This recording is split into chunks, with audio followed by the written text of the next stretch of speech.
सुल्तान मोहम्मद सालिस सल्तनत उस्मानिया के 13वें सुल्तान थे, जो 1595 हमजा से 1603 हमजा तक तख्त नशीन रहे। वो अपने वालिद सुल्तान मुराद सालिस के इंतकाल के बाद सुल्तान बने। उनका दूर हुकूमत जंगों, सियासी बुहरानों और सल्तनत के अंदरूनी मसाइल से भरपूर था। ताहम वो अपने दूर में कई अहम फतूहात के लिए भी मशहूर थे। सुल्तान मोहम्मद सालिस ने 1595 में अपने वालिद की वफ़ात के बाद सल्तनत की बागडोर संभाली। तख्त नशीनी के बाद उस्मानी रिवायत के मुताबिक इन्होंने अपने 19 भाइयों को कत्ल करवाया ताकि सल्तनत में जानिशीनी के झगड़ों से बचा जा सके। ये रिवायत कत्ल भाईयन कहलाती थी और उसे सियासी इस्तेहकाम के लिए ज़रूरी समझा जाता था।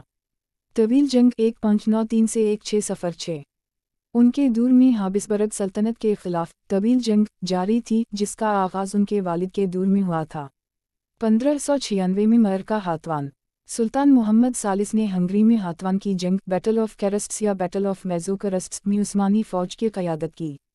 ये एक बड़ी जंग थी और उस्मानी फ़ौज ने ईसाई इत्तेहाद को शिकस्त दी। ये जंग उनके दूर की सबसे बड़ी कामयाबियों में शुमार की जाती है।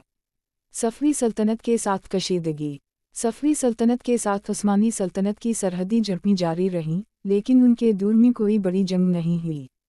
इंतज़ामी कमज़ोरी। सुल्तान मोहम्मद सालिस ज़्यादातर हरम में रहते थे और सल्तनत के मामलात में बराह रास्त दिलचस्पी लेने के बजाय वज़ीरों पर इन्हिसार करते थे। दरबार की साजिशें। उनके दूर में वज़ीरों और दरबारियों के दरमियान रस्साकुशी और साजिशें बढ़ गईं, जिससे सल्तनत के नज़म व नस्ब पर मनफी असर पड़ा।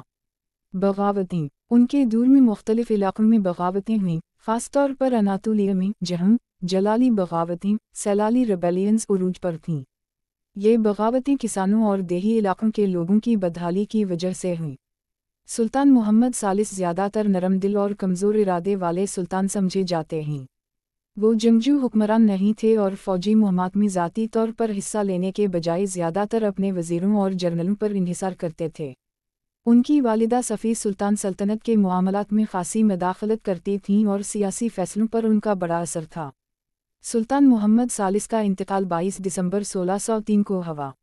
उनके इंतकाल के वक्त सल्तनत उस्मानिया अंदरूनी और बैरूनी चैलेंजों का शिकार थी। उनके बाद इनके बेटे सुल्तान अहमद अव्वल तख्त नशीन हुए, जो अपनी मजहबी इस्लाहत और नीली मस्जिद सुल्तान अहमद मॉस्क की तामीर के लिए मशहूर रहीं। सुल्तान मोहम्मद सालिस का दूर सल्तनत उस्मानिया के लिए एक नाजुक दूर था, जहाँ फ़ौजी कामयाबियाँ तो हुईं, लेकिन अंदरूनी बदइंतज़ामी और बगावतों ने सल्तनत को कमज़ोर कर दिया। उनके दूर में सल्तनत का ज़ोर कमज़ोर पड़ना शुरू हो गया और उनकी क़यादत को अक्सर कमज़ोर और गैर मुअस्सर समझा जाता है।